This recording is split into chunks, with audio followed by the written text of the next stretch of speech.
कर रहा था और आप मुझे मिल गए। कर ले भजन लगातार मनवा, हो आत्म उद्धार। अब बहुत भूख लगी है, मैं भी ये फल खा लेता हूँ। ये फल जहरीले हैं, आप मत खाना।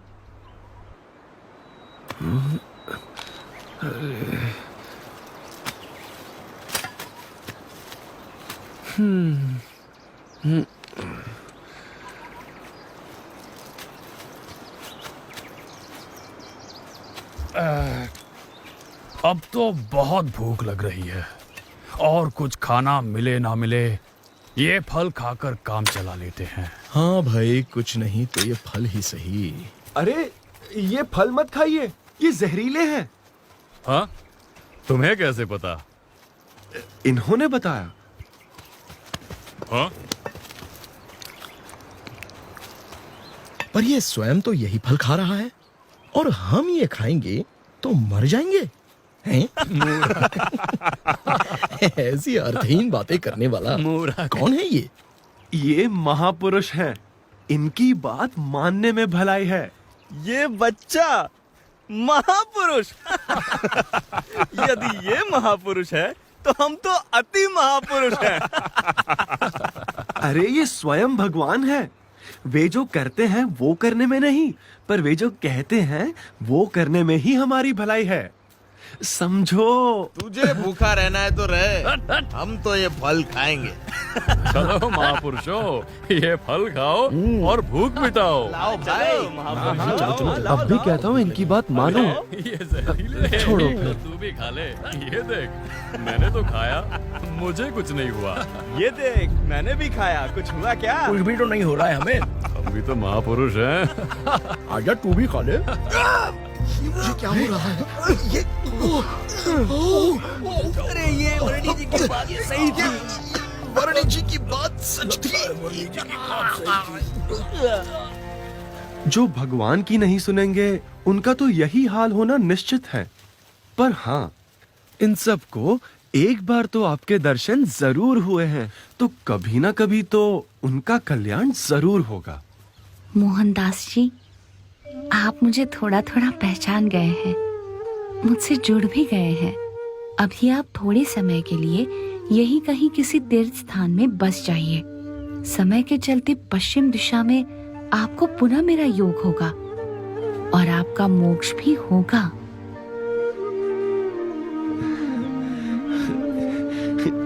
ठीक है वरणी जी, जैसा आप उचित समझे। मुझ पर अपने आशीर्वाद बनाए रखिएगा। प्रणाम।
नीलकंठ वर्णी का अगला पड़ाव था नेपाल की दक्षिण दिशा में स्थित बुटोल नगर।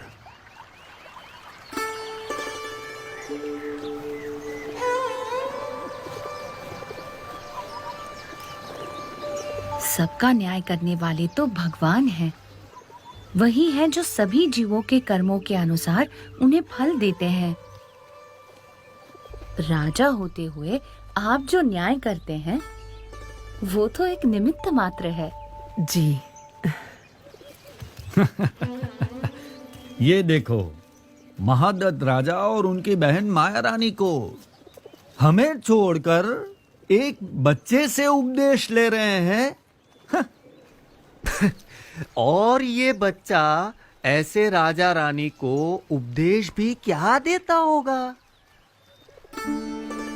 इस तरह परमात्मा को साक्षी मानकर कार्य करोगे तो राजधर्म का पालन भी होगा और आत्म कल्याण भी होगा। जी नीलकंठ वर्णी।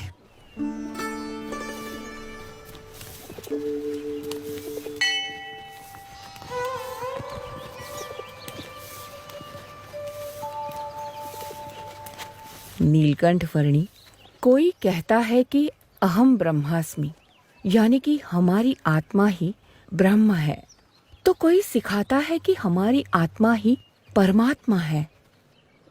यदि ऐसा ही है तो हमें अपने अंदर परमात्मा का साक्षात्कार या कोई अनुभव क्यों नहीं होता है?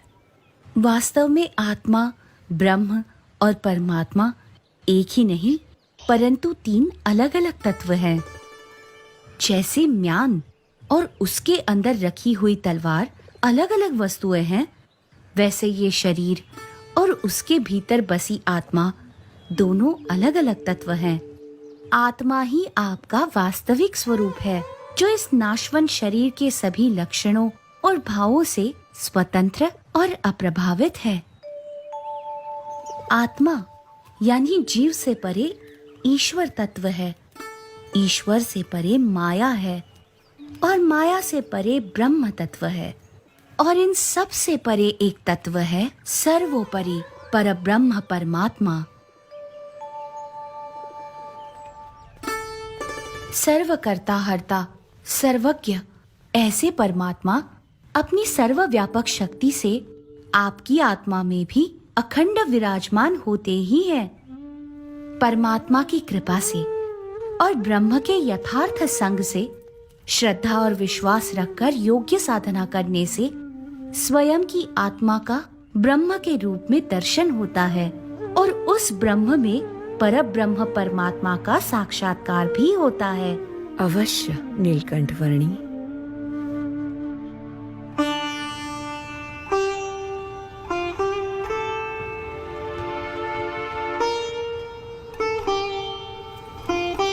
हमारे राजा महादत्त और उनकी बहन माया रानी, इन दोनों को नीलकंठ वर्णी के प्रति कुछ असाधारण सा भक्ति भाव है। हाँ, तभी तो वे जब जब नीलकंठ वर्णी जी हमारे बुटोल नगर से बिना बताए विदा हो जाते हैं, तब तब हर बार किसी भी प्रकार से उन्हें ढूंढकर वापस ले आते हैं। हाँ, देखना, अब तो नीलकंठ वर्णी जी जन्माष्टमी का उत्सव भी यहीं मनाएंगे और हम सब के प्रेम के बंधन में बंधकर हमेशा के लिए यहीं बस जाएंगे। नीलकंठ वर्णी को बांध कर रख सके ऐसा तो कौन सा बंधन हो सकता था। हर बंधन से अनंत जीवों को मुक्त करके उन्हें परम कल्याण प्रदान करने के लिए तो नीलकंठ वर्णी की ये यात्रा थी। अपनी कल्याण यात्रा को चिरकाल तक अविरत रखने के उद्देश्य की परिपूर्ति के लिए एक सुबह नीलकंठ वर्णी बुटोल नगर से आगे बढ़ चले, उत्तर में नेपाल के पोखरा की ओर।